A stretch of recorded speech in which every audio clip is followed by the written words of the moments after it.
जी की तबीयत भी कुछ ठीक नहीं रहती। आप भैया से बात करेंगी? मैंने एक ठंडी सांस ली। मैं बात करूंगी कबीर, लेकिन तुम तो जानते हो उन्हें। जानता हूं भाभी, और आपको भी जानता हूं। आप ठीक तो हैं ना?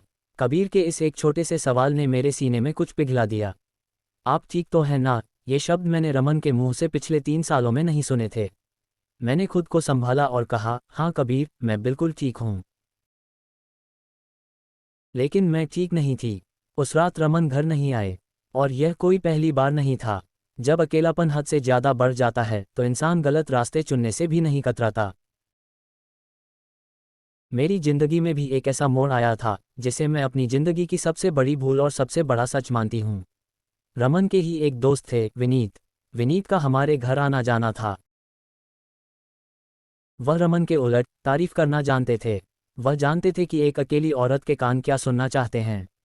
और एक कमजोर लम्हे में, जब मैं रमन की बेरुखी से पूरी तरह टूट चुकी थी, विनीत ने मेरा हाथ थामा।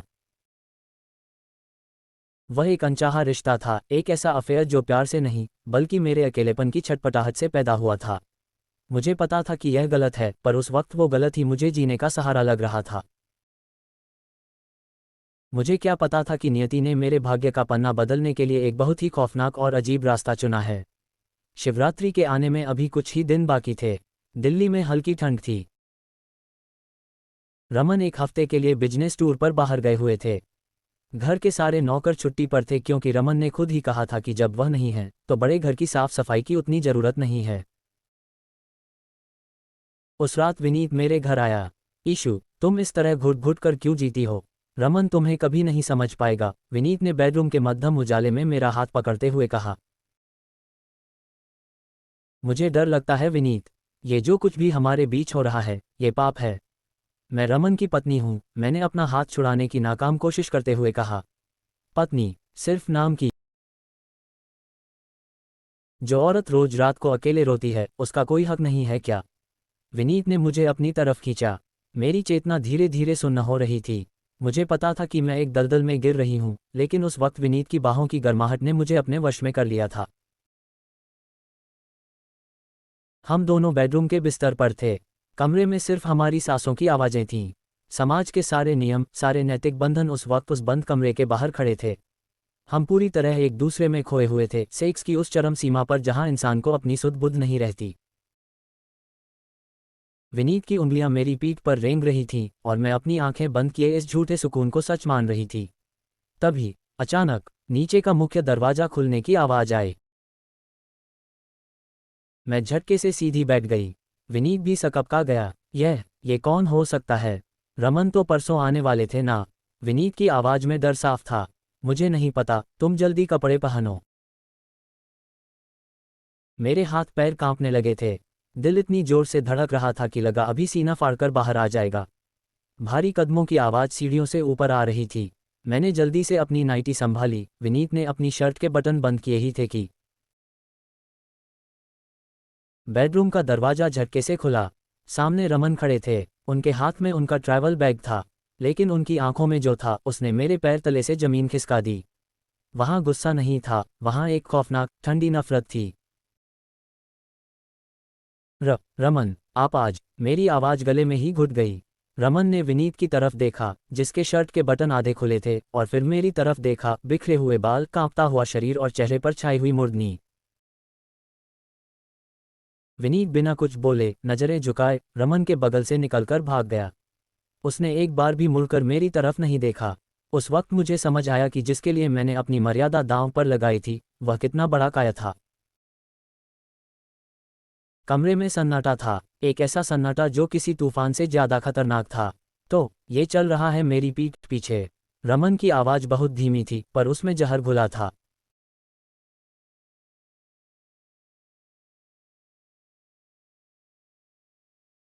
रमन, मेरी बात सुनिए। मैं अकेली थी। मैं उनके पैरों में गिर पड़ी। आंसू मेरी आंखों से बह रहे थे।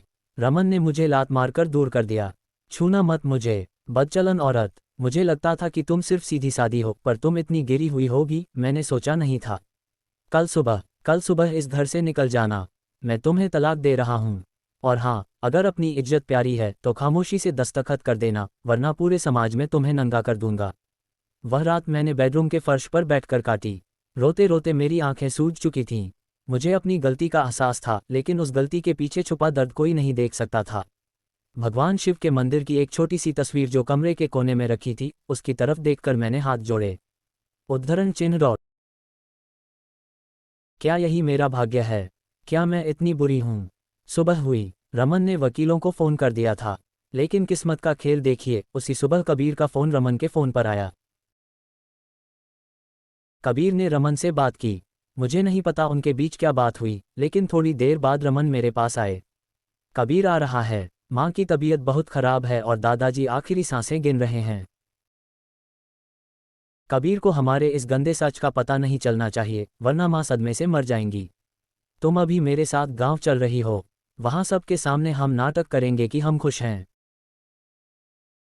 जैसे ही शिवरात्रि खत्म होगी और माँ की तबीयत संभलेगी, तुम मेरी जिंदगी से हमेशा के लिए दफा हो जाओगी। मैंने बिना कुछ कहे सिर हिला दिया। मेरे पास खोने के लिए अब कुछ बचा ही नहीं था।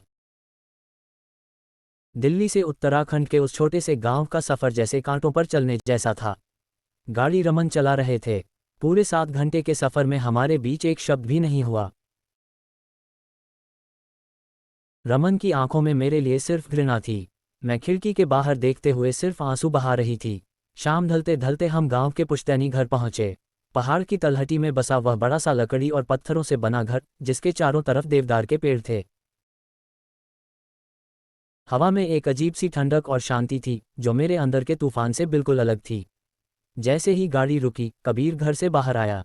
कबीर ने आगे बढ़कर रमन के गले मिलने की कोशिश की, पर रमन ने बस औपचारिकता से उसका कंधा थपथपा दिया। फिर कबीर की नज़र मुझ पर पड़ी। मेरी सूजी हुई आंखें और पीला पड़ा चेहरा देखकर वह ठिठक गया। भाभी, आप ठीक तो हैं? तबीयत खराब है क्या आपकी? कबीर की आवाज़ में वही पुरानी चिंता थी, जिसने मेरे जख्मों पर नमक का काम किया। नहीं कबीर, बस सफ़र की थकान है। मैंने ज़बरदस्ती मुस्कुराने की कोशिश की, जो बेहद नाकाम रही। आइए अंदर आइए, माँ अंदर आपका ही इंतजार कर रही हैं, कबीर ने हमारा सामान उठाते हुए कहा।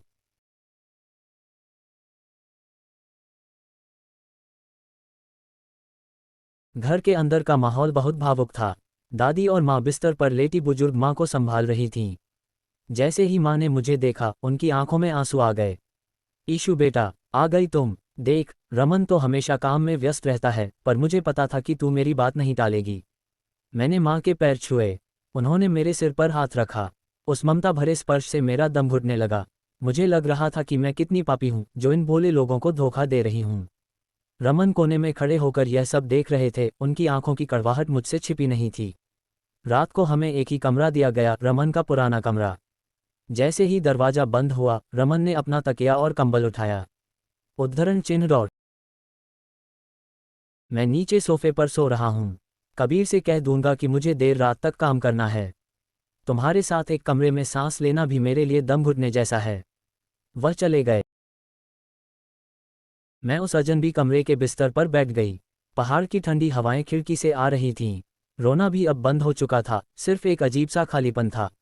अगली सुबह मैं जल्दी उठ गई। गांव के नियमों के मुताबिक मुझे रसोई संभालनी थी। जब मैं चाय बना रही थी तो कबीर रसोई में आया। गुड मॉर्निंग भाभी, चाय की खुशबू बहुत अच्छी है, कबीर ने मुस्कुराते हुए कहा। गुड मॉर्निंग कबीर, बैठो, मैं चाय देती हूँ, मैंने कप में चाय छानते हुए कहा। जब मैंने उसे कप पकड़ाया तो हमारी उंगलियां छुईं। कबीर ने ध्यान दिया कि मेरे हाथ कांप रहे थे। उसने चाय का कप स्लैब पर रखा और सीधे मेरी आंखों में देखा। भाभी, दिल्ली में कुछ हुआ है क्या? आप और भैया, आप दोनों के बीच सब ठीक है ना? मैं डर गई। हाँ हाँ कबीर, सब ठीक है। मैंने कहा ना, बस नींद पूरी नहीं हुई। भाभी, आप झूठ बोलना नहीं जानती। भैया का स्वभाव मैं बचपन से जानता हूँ। वह बहुत जिद्दी और कठोर हैं। क्या उन्होंने फिर से आपको नज़रअंदाज किया? कबीर की आवाज़ में एक अजीब सा दर्द था। वह रमन से छोटा था, लेकिन उसकी समझदारी बहुत गहरी थी। कबीर, हर बात का जवाब नहीं होता। कुछ चीज़ें जैसी होती हैं, उन्हें वैसे ही स्वीकार करना पड़ता है। मैंने नज़रें चुराते हुए कहा और वहाँ से जाने लगी। कबीर ने मेरा रास्ता रोका।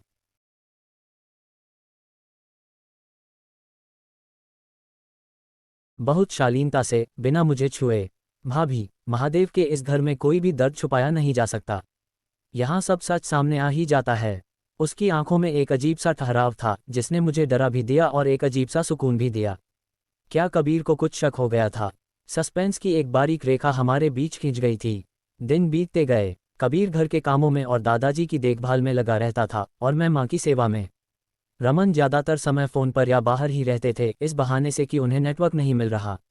वह असल में मुझसे दूर रहने का बहाना ढूंढ रहे थे। लेकिन इस सब के बीच एक चीज़ जो अनजाने में बदल रही थी, वह था मेरा और कबीर का रिश्ता। कबीर बहुत संवेदनशील था। वह बिना कहे मेरी ज़रूरतें समझ जाता था। अगर मैं रसोई में थक जाती तो वह चुपके से आकर बर्तन धोने में मदद कर देता।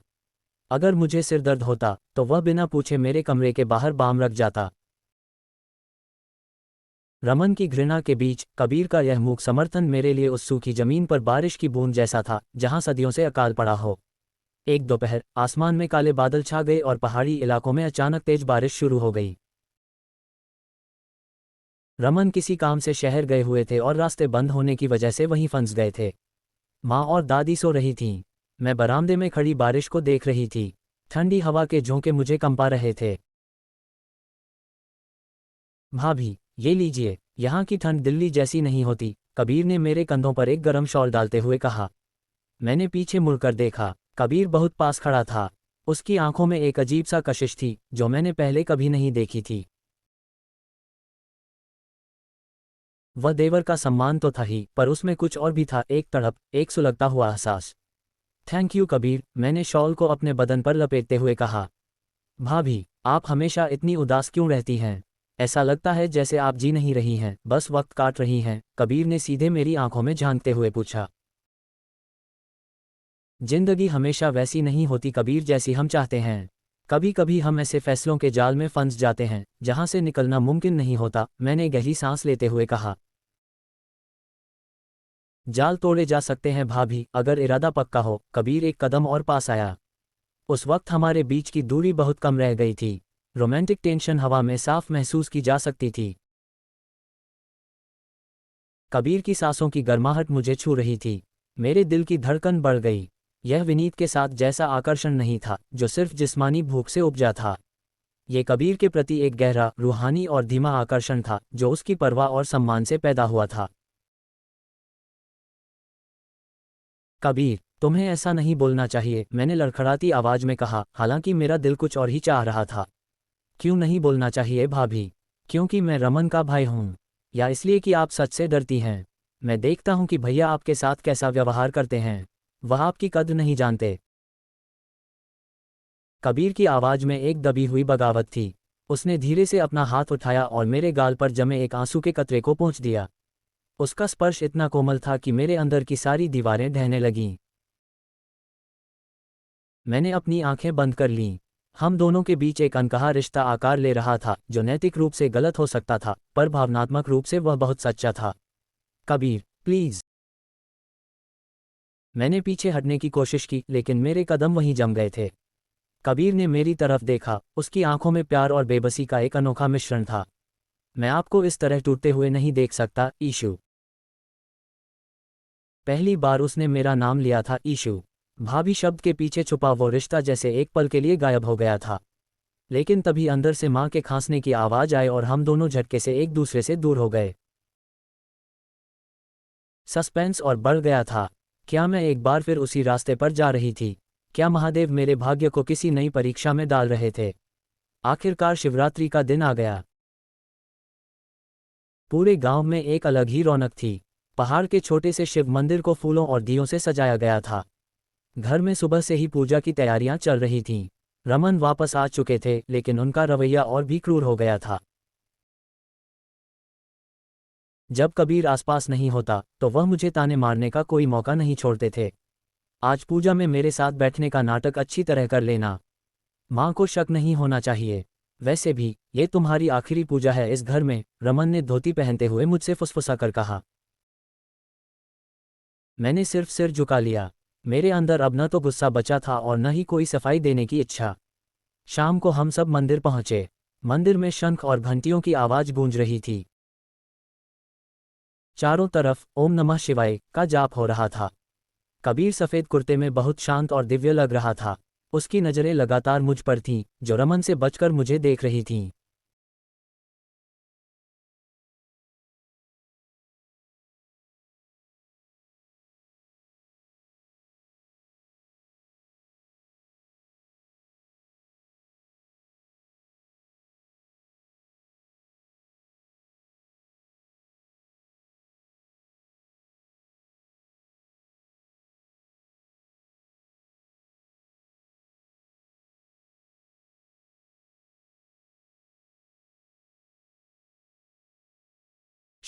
शुरू हुई मुझे और थी पूजा शुरू हुई। मुझे और रमन को मुख्य जोड़े के रूप में बैठना था। जैसे ही मैंने शिवलिंग पर जल चढ़ाने के लिए रमन के साथ लोटा पकड़ा, मुझे एक अजीब सा एहसास हुआ। ऐसा लगा जैसे महादेव की वो पत्थर की मूरत मुझसे सीधे बात कर रही हो। मेरी आंखों से आंसू बहने लगे। हे महादेव, मैं पापी हूँ। मैंने मर्यादा तोड़ी, पर मेरा अकेलापन भी तो आपने देखा था। मुझे इस नर्क से निकालो या मुझे खत्म कर दो, मैंने मन ही मन प्रार्थना की। पूजा खत्म होने के बाद पंडित जी ने सबको प्रसाद दिया और कहा, आज की रात जागरण की रात है। जो भी आज सच्चे दिल से भोलेनाथ के सामने अपने पाप स्वीकार करता है और अपनी नियति को उनके चरणों में सौंप देता है, भोलेनाथ उसका भाग्य बदल देते हैं। शिव ही आदि हैं, शिव ही अंत हैं। पंडित जी की बातें सीधे मेरे दिल में उतर गईं। रात के करीब 12 बजे घर के सब लोग सो चुके थे। रमन हमेशा की तरह नीचे थे। कबीर अपने कमरे में था। मुझसे रहा नहीं गया। मेरे अंदर का द्वंद्व, विनीत के साथ किया गया पाप, रमन की नफरत और कबीर के लिए उमड़ता हुआ प्यार, ये सब मिलकर मुझे पागल कर रहा था।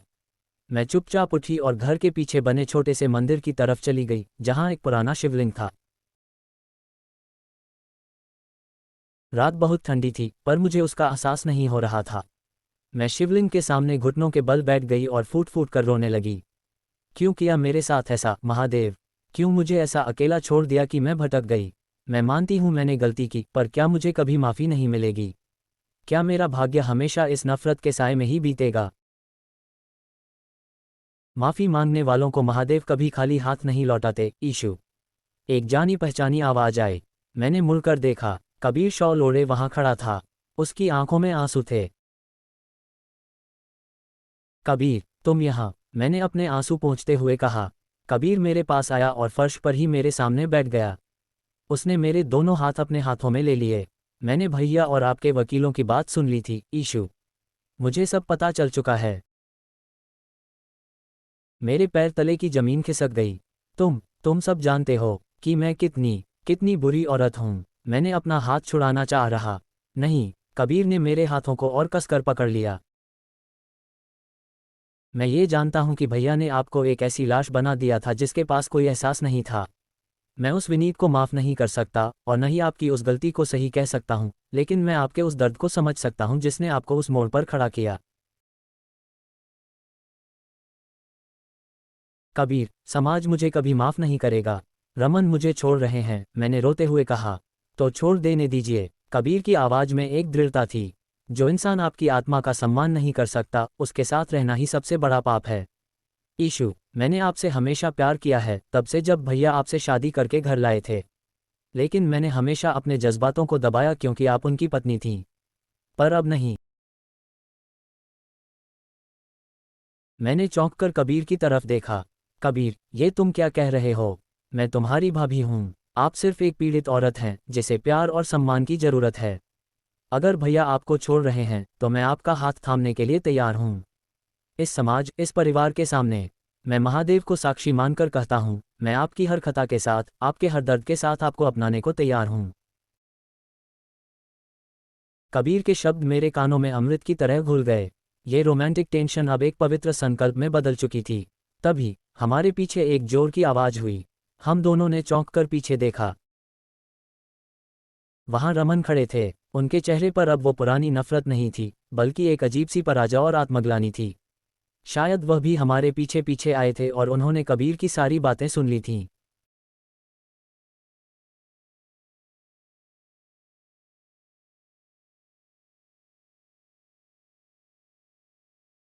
कबीर, रमन की आवाज थरथराए। हाँ भैया, कबीर खड़ा हो गया। उसने मुझे अपने पीछे कर लिया, जैसे वह मुझे दुनिया के हर तूफान से बचाना चाहता हो। आपने यीशु को कभी पत्नी नहीं माना, आपने सिर्फ अपनी संपत्ति माना। इसकी गलती के पीछे आपका वो अहंकार है जिसने इसे अकेला कर दिया। मैं इसे आपके पास और तड़पने के लिए नहीं छोड़ सकता। रमन ने कबीर को देखा, फिर मेरी तरफ देखा। उनकी आंखों में पहली बार एक एहसास जागा। वह धीरे धीरे चलकर शिवलिंग के पास आए। उन्होंने एक ठंडी सांस ली। तुम सही कह रहे हो कबीर, रमन की आवाज में एक अजीब सा खालीपन था। गलती सिर्फ यीशु की नहीं थी, शुरुआत मैंने की थी। मैंने इसे वह अकेलापन दिया जहां कोई भी इंसान टूट जाता। विनीत मेरा दोस्त था, पर वह एक घटिया इंसान निकला।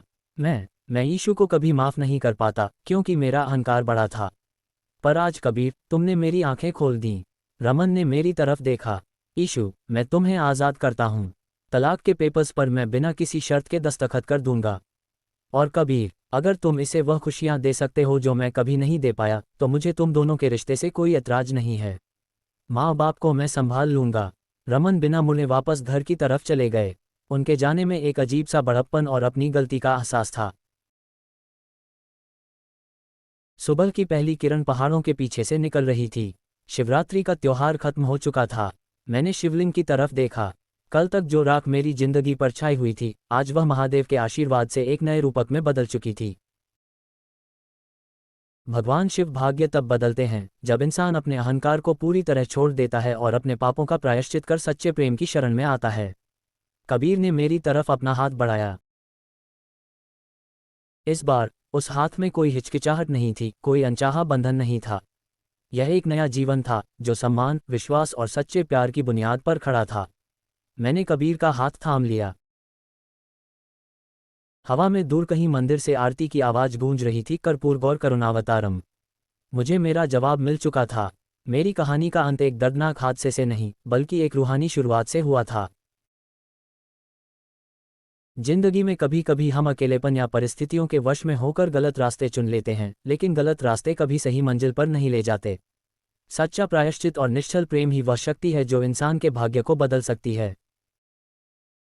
महादेव हर उस इंसान का भाग्य बदलते हैं जो अपने अहंकार को त्याग कर सत्य और प्रेम को स्वीकार करता है।